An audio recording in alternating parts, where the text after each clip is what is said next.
اس کتاب کا نام ہے توبہ میں دیر کیوں، جس کے لکھنے والے ہیں حضرت مولانا پیر ذوالفقار احمد نقشبندی مجددی دامت برکاتہم۔ یہ ویڈیو صفحہ نمبر 9 سے شروع ہو رہا ہے۔ جنت میں جانے کے 2 راستے۔ اب جنت میں جانے کے 2 روٹ ہیں۔ ایک روٹ تو یہ کہ دنیا میں رہتے ہوئے معصیت سے انسان توبہ کر لے اور نیکوکاری کی زندگی گزار کر، تزکیہ والی زندگی گزار کر سیدھا جنت میں چلا جائے۔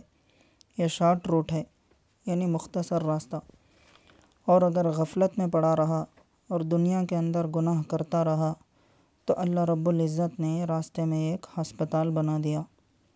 اچھا، تم نے تو کلمہ پڑھ لیا ہے، بندے تو میرے ہی ہو، ہم تمہارے لیے ایک اور موقع فراہم کرتے ہیں، قبر سے گزار کر جہنم میں بھیجتے ہیں۔ کچھ عرصہ جہنم میں سزا ملنے کے بعد، جب اللہ چاہیں گے بیماری کے مناسب سزا ملنے کے بعد اس کو نکال کر اللہ رب العزت جنت عطا فرمائیں گے۔ اب اس کی تھوڑی تفصیل قرآن اور حدیث کی روشنی میں سن لیجئے۔ جب بندہ بیمار ہوتا ہے اور اس کو ہسپتال لے کر جاتے ہیں تو اس کا ایک ایمرجنسی روم ہوتا ہے۔ اس کو سب سے پہلے ایمرجنسی روم میں داخل کرتے ہیں۔ وہاں ایک عملہ ہوتا ہے، وہ اس سے مختصر سی معلومات حاصل کرتا ہے اور کچھ نہ کچھ اس کو فرسٹ ایڈ دے دیتا ہے۔ لو بھائی، بڑے ڈاکٹر آنے سے پہلے تمہیں کچھ علاج ہم دیتے ہیں۔ بالکل اسی طرح قبر بھی انسان کے لیے ہسپتال کے ایمرجنسی روم کے مانند ہے۔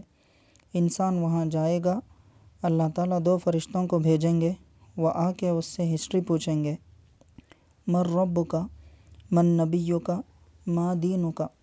جیسے ہسپتال میں ڈاکٹر پوچھتے ہیں آپ کو قبض تو نہیں ہے، آپ کو فلاں چیز تو نہیں ہے، فلاں چیز تو نہیں۔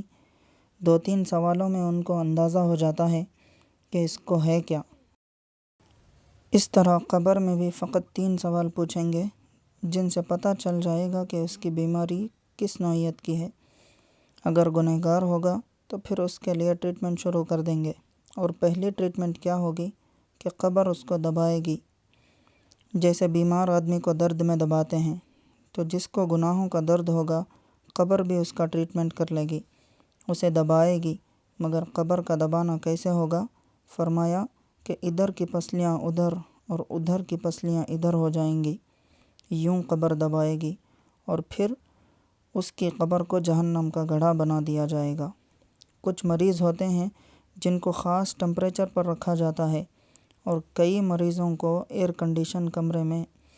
لہٰذا اگر نزلے زکام کا مریض ہوتا ہے تو کہتے ہیں کہ ذرا ٹھنڈ سے بچاؤ، اور اس کو ذرا گرم جگہ پر رکھتے ہیں۔ اسی طرح جس کو گناہوں کا نزلہ زکام ہوگا اس کی قبر کو بھی ذرا ٹمپریچر میں رکھیں گے، اور اگر صحت مند آدمی ہے تو اس کی قبر کو جنت کا باغ بنا دیں گے۔ تو یہ تو صحت مند ہے، ان کو ویٹنگ روم میں ٹھہرایا جاتا ہے کہ چلو بھائی تم لانج میں جا کر بیٹھو۔ جس طرح جسے فلائٹ لینی ہوتی ہے، ہوائی جہاز کا سفر کرنا ہوتا ہے، اس کو خوبصورت جگہ لانج میں بٹھاتے ہیں، تم ذرا لانج میں بیٹھو، تمہاری فلائٹ آنے والی ہے۔ اسی طرح نیک آدمی کی قبر کو بھی لانج بنا دیا جائے گا، جنت کا باغ بنا دیا جائے گا۔ یہ کچھ عرصہ یہاں رہے گا، پھر اس کے بعد اصلی منزل پر روانہ ہوگا۔ اور اگر یہ آدمی بے نمازی تھا تو اس کی قبر پر ایک اژدہا کو مسلط کر دیا جائے گا۔ حدیث پاک میں آتا ہے کہ وہ اژدہا اس کو وقتاً فوقتاً کاٹے گا، اور اس کا زہر اس کے پورے جسم کے اندر اثر کرے گا، جس سے اس کی ہڈیاں ٹوٹیں گی۔ زہر جب سیرات کر لے گا تو پورے جسم کے اندر ارتعاش ہوگا، اور اس کا شدید درد ہوگا جس کو وہ محسوس کرے گا۔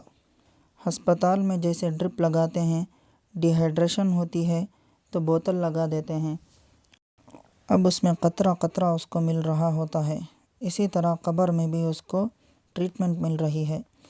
اژدہا اس پر مسلط ہے، وہ اس کو تھوڑی تھوڑی دیر کے بعد کاٹ رہا ہوتا ہے اور اس کو دوائی پہنچا رہا ہے، اور دوائی بھی ایسی کہ جسم میں اس کو شدید تکلیف محسوس ہو رہی ہے۔ کذالک العذاب ولعذاب الآخرۃ اکبر۔ ایک مرتبہ ٹریٹمنٹ ہوتی ہے، اور آخرت کی ٹریٹمنٹ تو اس سے بھی بڑی ہوگی۔ اب طبیب الاعظم یعنی اللہ رب العزت کے سامنے کھڑا ہونا پڑے گا۔ اب اللہ تعالیٰ اس سے تفصیل پوچھیں گے، جیسے بڑا ڈاکٹر ہسپتال میں صبح کے وقت وہ مریض سے زیادہ سوال پوچھ کر بیماری کو ڈائیگنائز کرتا ہے، فیصلہ کرتا ہے کہ اس کو کس درجے میں جانا ہے، کس وارڈ میں داخل ہونا ہے، یہ نارمل وارڈ کا بندہ ہے یا ICU میں، اور رپورٹ مانگتا ہے۔ اسی طرح اللہ تعالیٰ بھی کہیں گے نامہ اعمال دکھاؤ، یہ اس کی رپورٹ ہے، پچھلی رپورٹوں کی فائل بنی ہوتی ہے، لہٰذا وہ فائل اللہ کے حضور پیش کر دی جائے گی۔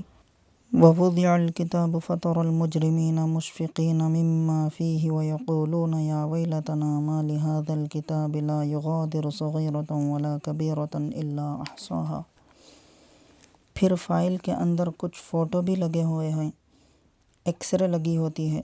اللہ تعالیٰ بھی زمین کو کہیں گے يَوْمَئِذٍ تُحَدِّثُ أَخْبَارَهَا بِأَنَّ رَبَّكَ أَوْحَىٰ لَهَا۔ جیسے کیمرہ فوٹو لیتا ہے، اللہ کی زمین بھی کیمرے کی طرح فوٹو لے رہی ہے، کس کس جگہ گناہ کیا، کون کون سا گناہ کیا۔ زمین بھی قیامت کے دن اللہ کے حضور اس کی رپورٹ پیش کر دے گی۔ جیسے کمپیوٹر کے اندر ہارڈ ڈسک ہوتی ہے، جو کمپیوٹر پر کام ہوا آپ ہارڈ ڈسک کے اندر فائل سیو کر لیں، سب پتہ چل جائے گا۔ اللہ تعالیٰ بھی فرمائیں گے اليوم نختم علی افواہہم، آج کے دن تمہارے منہ پر تو ہم نے مہر لگا دی، بولنے کی تو ضرورت ہی نہیں، اور دل کی ہارڈ ڈسک وحصل ما فی الصدور، جو سینوں میں ہوگا ہم اسے کھول کر باہر کر دیں گے۔ یوم تبلی السرائر، یہ وہ دن ہوگا کہ بھیدوں کو کھول دیا جائے گا۔ اللہ تعالیٰ دل کی ہارڈ ڈسک کھول کر دکھا دیں گے، یہ تیرا اعمال نامہ ہے، میاں اپنی فائل دیکھ لو، کفا بنفسک اليوم علیک حسیبا، آج تو اپنا محاسب خود کافی ہے۔ اور پھر یہ بندہ کہہ رہا ہوگا کہ ہاں اللہ، میں نے یہ سب کام کیے، میں روحانی اعتبار سے بڑا بیمار ہوں۔ پھر اس کے بعد آخرت کے ہسپتال میں اس کا داخلہ ہو جائے گا، فرشتوں کو کہا جائے گا لے جاؤ اس کو جہنم میں، چنانچہ اس کو گھسیٹ کر ڈال دیا جائے گا۔